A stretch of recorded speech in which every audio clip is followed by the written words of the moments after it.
Hello, everyone. So we're really happy for you all to be here today. I guess I'm going to wait for an extra minute for everyone to be able to enter this room and this session. But I hope you're as excited as we are. This journey of this 2-day journey is going to be amazing. Thank you for everyone that made it possible. And we're really excited to be meeting you all today.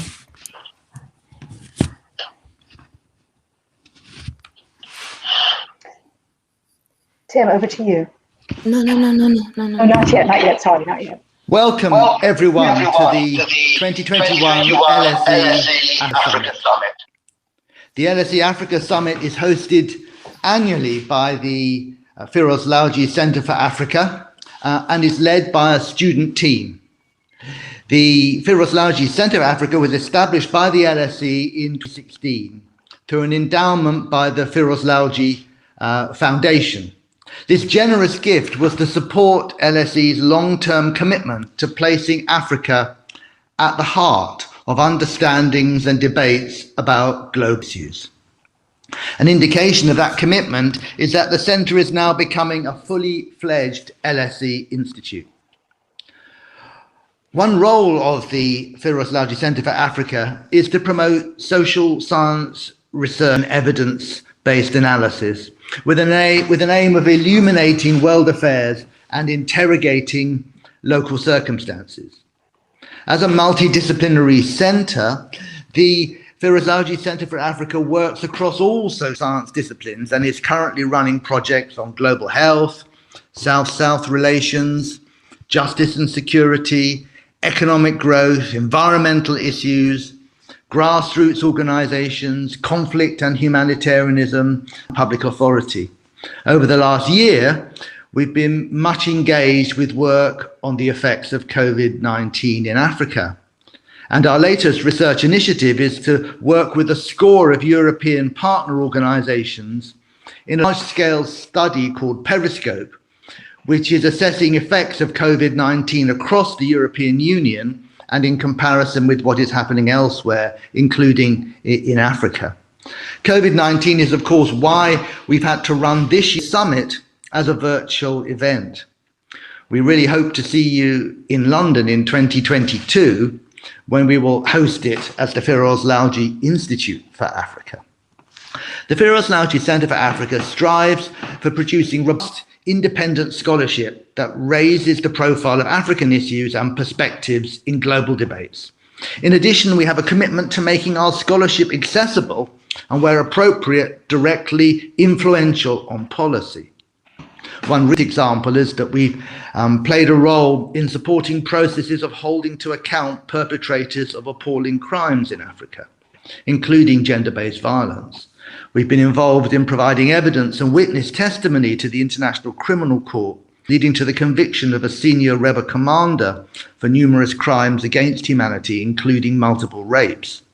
In contrast, another new initiative led by Sierra Leonean David Luke, who is director of the Africa Trade Policy Center at the Economic Commission for Africa, he will be running a new program at the center focusing on African trade across the continent, and we're going to be producing an annual yearbook on Africa trade. Through its various academic research and outreach programs, the Firoz Lalji Center for Africa promotes collaborative partnerships and knowledge sharing between the LSE and UK scholars and institutions and their counterparts in Africa. The Firoz Lalji Center for Africa emphasizes engagement with policymakers in public and private institutions and open dissemination of academic knowledge to facilitate availability and accessibility. Committed to public outreach, the Centre hosts a wide range of ongoing engagement activities and events such as this one, the Africa Summit, the Africa Talk series, and we run an Africa blog, which is one of the 3 most accessed blogs at the LSE. We also provide teaching and workshop activities through the Programme for African Leadership, as well as courses delivered in Africa with our African partners. We've just completed quite a large-scale teaching programme in South Sudan. As African nations seek to recover from the COVID pandemic and look towards growth over the new decade, a great time to focus on the theme of change and how to drive for positive change can best be channeled in collaboration and in an innovative manner. I'm extraordinarily proud of the work undertaken by the student team to deliver this year's summit.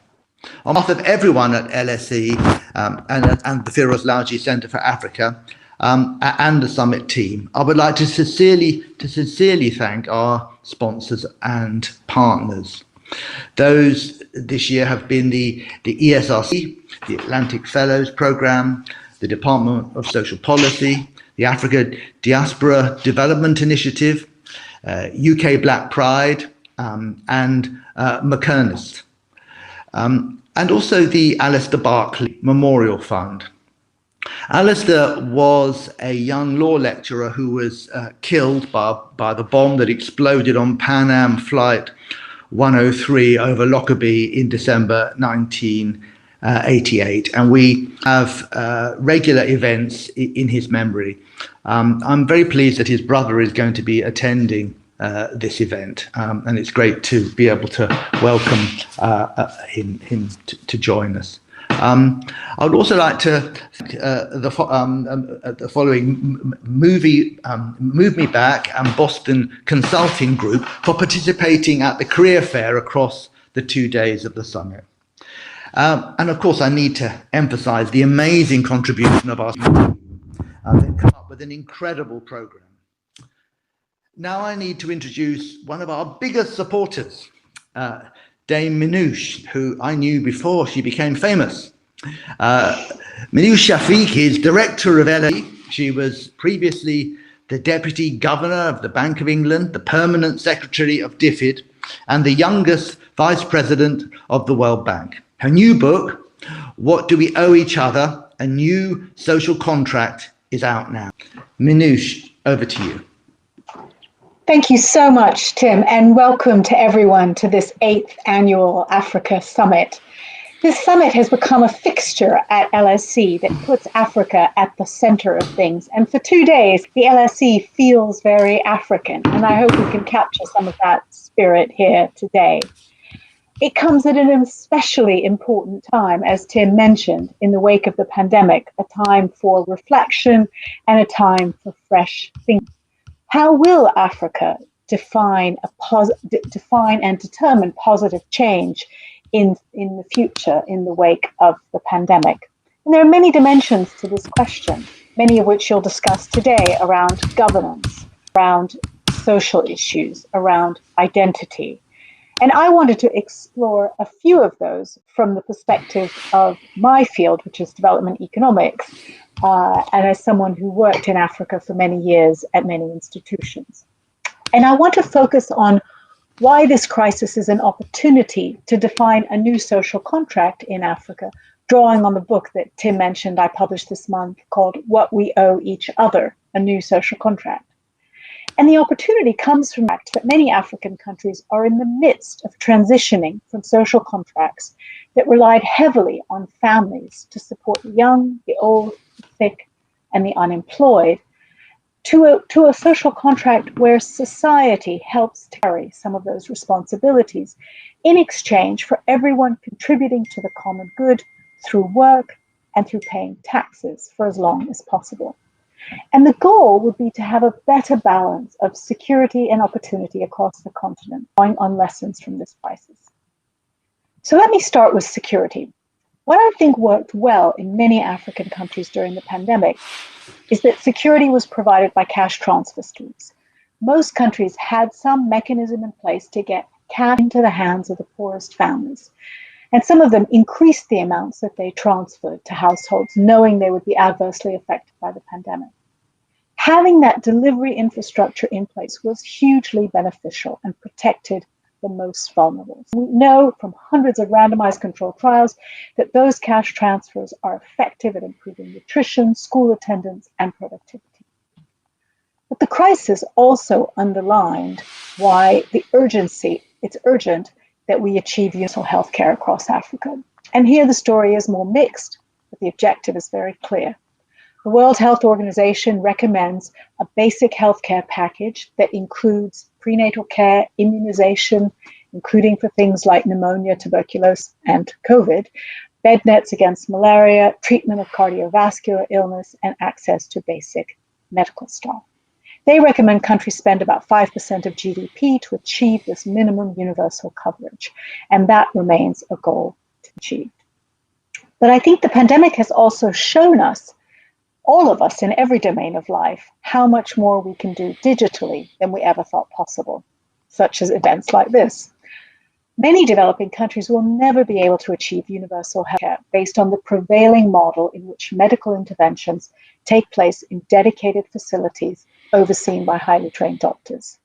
Digital technologies open up the possibility of completely new modes of care, such as telemedicine, patient access to high-quality information and controlling their own records, wearable devices to monitor vital signs like temperature and blood pressure and oxygen saturation at home at very low cost. Already in isolated parts of Rwanda and Tanzania, drones are being used to deliver vaccines and blood.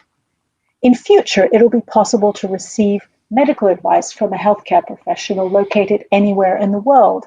And one effect of that may be to reduce the out-migration of healthcare workers from Africa, which seek greater earnings.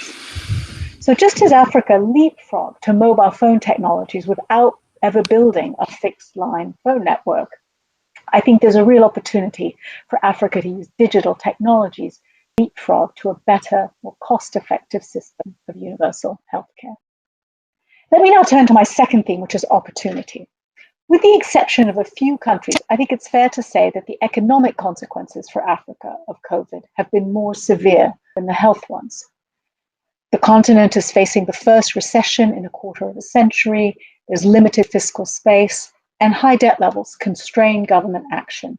And there's continuing uncertainty about how to create livelihoods for a growing young population. Again, let me start with what's gone well. Almost every country in Africa has achieved universal primary education and is on its way to achieving universal secondary education. That is huge. As many girls are in school as boys in most countries, and that's contributed to lower population growth and even higher levels of female employment. Of course, there are challenges around quality, the disruptions in education caused by the pandemic, and questions about how to use digital technology more effectively. But here again, I think there are real opportunities for Africa to leapfrog to blended learning models that will be more cost-effective and high quality. But future growth will increasingly be digital, and Africa needs to invest in digital skills, infrastructure, and middleware to create growth opportunities in agriculture, manufacturing, and services if it's going to create job opportunities for its young population. It will not be possible to follow the East Asian model of using export-oriented, labor-intensive manufacturing as the engine of poverty reduction and growth. Africa is making the transition to middle and hopefully high-income status in the digital age, and strategies for providing opportunities to citizens will have to reflect that. A new social contract would provide citizens with the support to engage in the digital economy, enable them to do so in the formal sector, provide public services such as health and education that are digitally enabled, and encourage people to work and pay taxes for as long as possible to contribute to the common good. For governments, that means making sure everyone, from farmers to physicians, have access to the skills and tools to seize opportunities in the digital age. Finally, just to close, in the beginning of the COVID crisis, many people spoke of the trade-offs between lives and livelihoods. And then we learned that the two are completely intertwined. A better social contract would provide security for all lives and opportunities for all livelihoods.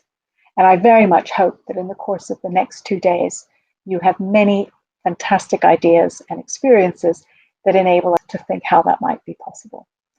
With that, I'm going to turn it back to Elise, who will make some announcements before guiding everyone to the keynote speaker, who is Lady Phil, who will follow. Over to you, Elise.